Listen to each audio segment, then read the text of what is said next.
پرده بکارت بافت نازکی است از جنس مخاطی مشابه با دیواره واژن که در اکثر زنان ورودی واژن را به صورت ناقص میپوشونه. پرده بکارت در قسمت بیرونی دستگاه تناسلی زنان قرار داره. این پرده خیلی نازک ورودی دهانه واژن رو میپوشونه و در مراحل جنینی ایجاد میشه. پرده بکارت مراحل تکامل خودش رو تا قبل از تولد کامل میکنه. بنابراین بسیاری از دختران با پرده بکارت متولد میشوند. اما بعضی از دختران هم چون در دوره جنینی پرده بکارتشان تشکیل نشده بدون بکارت به دنیا میان. پرده بکارت دختران انواع و شکل‌های مختلفی داره که در این ویدیو به بررسی آنها خواهیم پرداخت. شماره 1.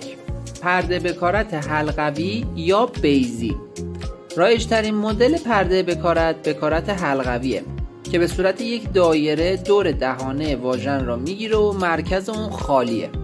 ممکنه دایره بزرگ و منفذ وسطش کوچیک و یا بالعکس باشه. حتی ممکنه پرده حلقوی دختران به شکل بیضی باشه تا حلقوی. کشیدگی این بیضی میتونه به صورت افقی یا عمودی باشه. شماره 2. پرده بکارت دیواردار یا دو سوراخی. این مدل پرده بکارت هم شایع است، البته نه به اندازه بکارت حلقوی. این نوع پرده بکارت در واقع همون پرده بکارت حلقویه که در وسط آن یک دیواره از جنس بافت بکارت ایجاد شده است و حفره وسط رو به دو نیم تقسیم می کند. در واقع ظاهر آن به شکل یک پرده بکارت با دو منفذ در وسط آن است. شماره 3. پرده بکارت غربالی. درصد کمی از انواع پرده بکارت شبیه آبکش یا غربال هستند. یعنی به جای اینکه یک منفذ در وسط پرده وجود داشته باشه، منافذ ریز زیادی عین سوراخ‌های آبکش در سرتاسر پرده وجود داره که کمک میکنه ترشحات واژن و خون قاعدگی از واژن مثل مدل‌های قبلی بکارت بتونن راحت خارج بشن.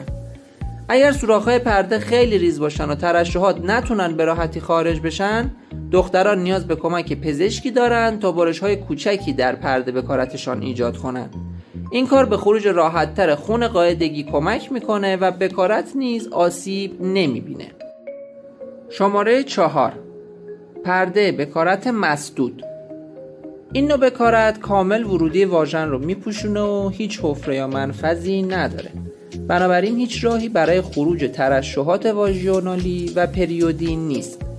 برای همین به آن پرده بکارت مسدود میگن.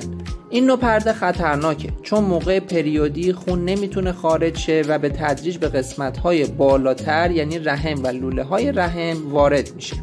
در نتیجه دختران دچار التهاب‌های خطرناک لگنی، چسبندگی و نازایی میشن. این دختران خون پریودی نمیبینن و دردهای شدیدی دارن. این حالت ممکنه هنگام تولد تشخیص داده شه، ولی اغلب در دوران نوجوانی و بلوغ تشخیص داده میشه. در این مدل پرده بکارت در حین تولد نوزاد دختر سوراخی ایجاد نمیشه و مسدود میمونه. این حالت یه غشای نازکه که کامل روی واژن رو میپوشونه. در نتیجه خون قاعدگی نمیتونه خارج شه و بنابراین خون رو به سمت عقب پس میزنه و در شکم ایجاد توده میکنه که منجر به درد شکم و کمر میشه. حتی گاهی فرد ممکن است درد هنگام حرکات روده و مشکل هنگام ادرار کردن داشته باشه. درمان آن یک جراحی کوچک است که بافت اضافی برداشته میشه ولی بکارت همچنان باقی میمونه. شماره 5. پرده حلقوی قابل اتساع یا ارتجاعی. پرده های حلقوی قابل اتساع یا پرده های ارتجاعی خاصیت کشسانیشان طوریه که بعد از رابطه جنسی و سکس به حالت اولیه خود باز میگردن و پاره نمیشن. بنابراین پرده ارتجاعی یکی از دو نوع پرده حلقوی است و زیر مجموعه آن به حساب میاد. بنابراین در جواب سوال آیا پرده حلقوی ارتجاعی پاره می شود باید گفت که خیر، این پرده قابل بازگشت به حالت اول رو داشته و فقط کمی ساییدگی پیدا می کند.